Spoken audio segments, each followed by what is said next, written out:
Kembali lagi dengan aku Anugrah. Dan di sini kita bakal bahas-bahas tentang fenomena alam nih guys.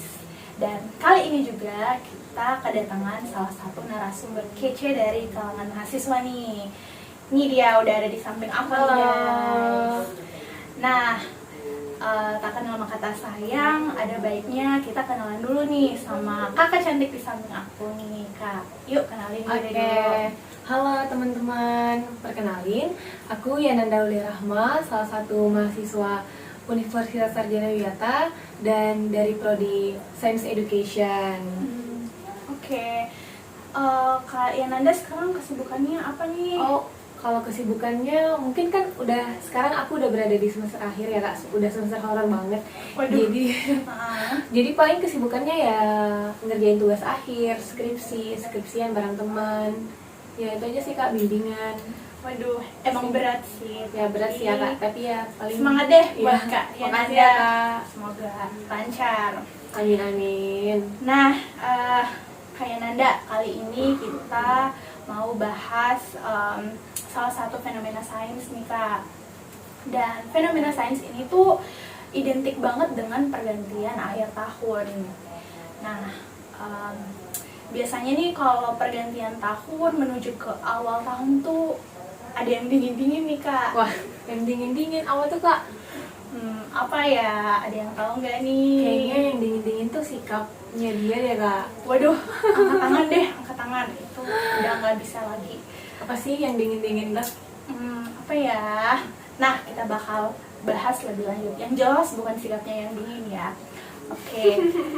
Jadi di sini kita bakalan bahas fenomena salju nih Kak Yananda. Wah, unik sih kak untuk salju.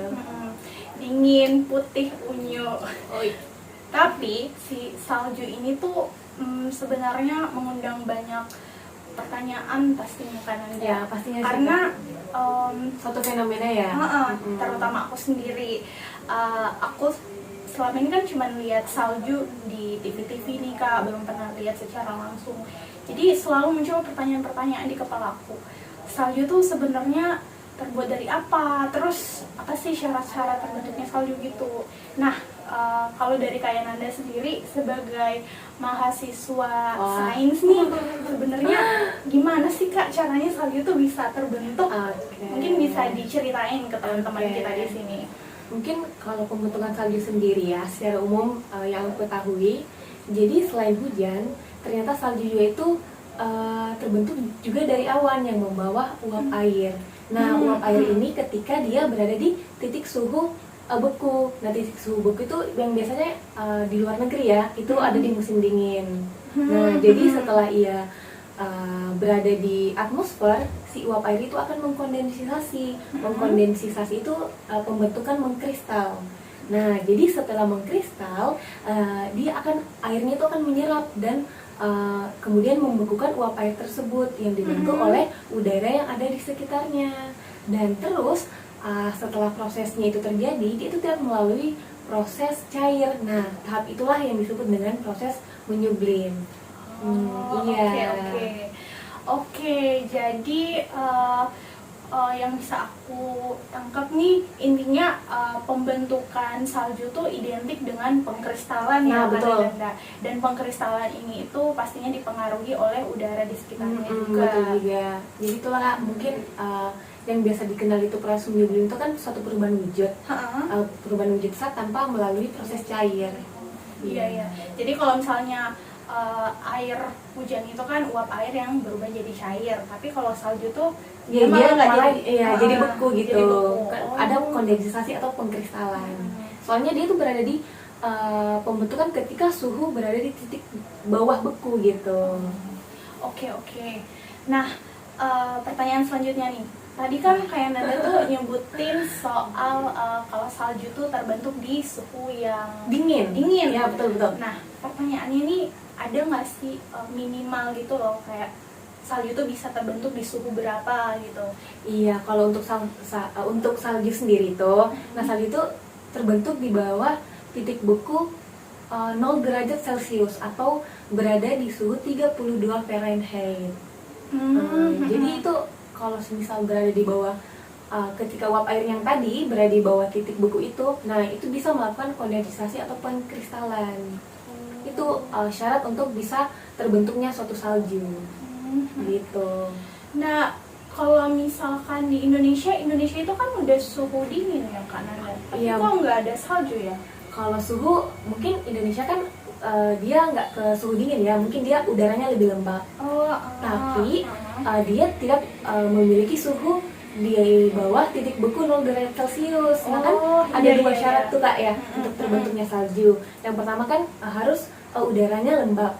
Walaupun Indonesia udaranya lembab, tapi dia tidak memenuhi syarat kedua. Syarat keduanya itu kan harus berada di bawah titik beku 0 derajat Celcius. Iya. Oh, jadi tahu nih.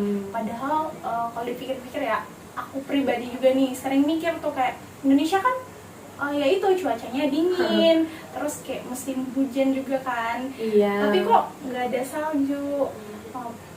Nah, berikutnya nih kayak Nanda, aku beberapa kali lihat dan mungkin juga beberapa teman-teman di tiba-tiba podcast tuh pernah lihat di konten-konten TikTok mungkin ya. Apa tuh Kak? Ada nih konten-konten yang nunjukin mereka tuh lagi nyobain salju, yang icip-icip viral-viral salju gitu. itu ya. Nah, dan kalau dilihat pun emang ya aku pribadi juga ngerasa kayak ini salju bisa dimakan gak sih? Soalnya dia kan dingin, terus kayaknya bisa dimakan aja gitu. Sebenarnya bisa nggak sih Kak kalau secara ilmiah tuh salju sebenarnya ya, dimakan? dari pengetahuan aku ya Kak, salju itu sebenarnya bisa dimakan. Hanya kan mungkin kenapa viral itu kadang-kadang ada ya di beberapa part-part video itu yang udah cairin salju malah ada yang hitam, ada yang merah, ada yang kotor banget. Nah sebenarnya salju itu udah ya bener banget Kak, udah tercemar. Dia tuh udah tercemar polutan. Makanya mungkin kalau konsumsi salju di sembarang tempat itu bahaya ya Kak. Apalagi walaupun Kak pikirnya kita berada di kota yang metropolitan, terus salju turun, kita ambil colek deh salju itu, terus kita makan. Wah padahal itu udah tercemar polutan banget. Tapi jangan salah juga, walaupun nanti di hutan belantaran itu nggak tercemar udara atau nggak tercemar polutan, dia itu tetap bahaya loh Kak. Karena kan di hutan itu kan ada alga, bisa jadi kan alga itu beracun juga. Jadi kita nggak bisa makan salju sembarangan. Oh Gitu iya. Jadi tapi intinya salju bisa dimakan. Cuman salju ya bisa dimakan, tapi ya dia kalau udah jatuh gitu dia kan rentan mungkin ya, jadi rentan untuk tercemar suatu hal-hal yang ada di sekitarnya. Jadi ya mungkin kalau dikonsumsi bisa sih Kak, soalnya kan juga konsentrasinya rendah. Jadi dikonsumsi aman, tapi bisalah dilihat-lihat konsumsinya saljunya itu itu kayaknya jauh deh dari polusi udara. Bisa deh dimakan dikit gitu. Ya sekedar icip-icip boleh lah.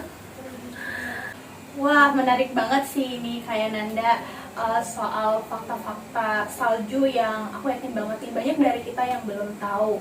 Nah pertanyaan terakhir nih Kak. Wah, seperti yang kita tahu kan negara-negara yang turun salju itu ada kayak Korea, terus Jepang, terus Amerika, pokoknya negara-negara gede gitu deh. Nah sebenarnya sepengetahuan kayak Nanda, di mana aja sih negara-negara yang sebenarnya turun salju tuh? Mungkin ada yang kita nggak tahu gitu, ternyata bisa turun salju. Untuk di negara Asia sendiri itu kan ada banyak ya Kak. Salah satunya yang Kak sebut tadi ada Jepang, nah, terus ada Korea Selatan, terus ada India juga, terus ada Turki, ada Nepal, ada Tibet, ada banyak yang lain Kak kalau untuk negara di Asia sendiri. Itu salah satunya sih Kak. Mungkin yang lain juga mungkin ada ya yang aku belum tahu, tapi ya salah satunya dari itu ya 6 yang aku sebutin tadi. Itu sih Kak. Salah satunya. Lumayan banyak ya. Banyak ya ternyata kayak Tibet, itu India juga. Kayaknya aku baru dengar deh kalau itu bisa turun salju. Bisa. Jadi dia ada suhu dinginnya. Dia memenuhi syarat ya berarti. Beda dengan Indonesia, walaupun Indonesia juga di Asia, tapi karena nggak memenuhi syarat jadi nggak bisa ya Kak ya. Iya betul banget. Oke, wah menarik banget sih ini Kak.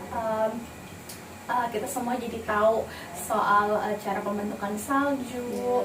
Seperti yang kalian dengar tadi kan tuh, jadi awan tuh nggak cuma menurunkan hujan, tapi dia juga nantinya bisa menghasilkan salju melalui proses pengkristalan. Betul banget Kak. Terus itu tadi tuh syarat-syarat untuk bisa turunnya salju tuh apa aja sih? Nah itu dia harus berada di udara yang lembab, di udara yang lembab, kemudian di suhu 0 derajat Celcius, kemudian berada di bawah garis khatulistiwa. betul. Nah, terus yang paling unik tadi tuh kalau ternyata salju tuh emang beneran bisa dimakan kok guys, tapi dengan catatan harus jaga-jaga, harus lihat kondisinya juga ya Kak ya. Iya, dilihat-lihat sih yang mana bisa dimakan, yang mana enggak. Siapa tahu di situ udah ada kotoran atau zat-zat apa gitu kan. Yang beracun ya, jadi ya. Iya, Hindari aja sih.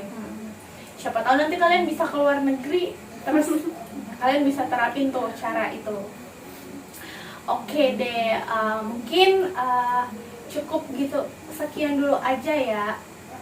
Oke deh, mungkin cukup sekian dulu aja ya bincang-bincang kita hari ini tentang fenomena salju bersama Kak Enanda. Nah, di sini aku mau mengucapkan terima kasih banyak nih sama Kak Enanda atas sharing-sharingnya ke teman-teman Tiba-Tiba Podcast. Yang pastinya ini bermanfaat banget sih buat kita. Makasih ya Kak. Iya, aku juga terima kasih. Jadi maafin ya kalau misal ada salah kata atau aku salah salah ucap, salah pengertian juga sama tutur bahasa. Aku minta maaf, soalnya nanti kan kita kan nggak tahu ya.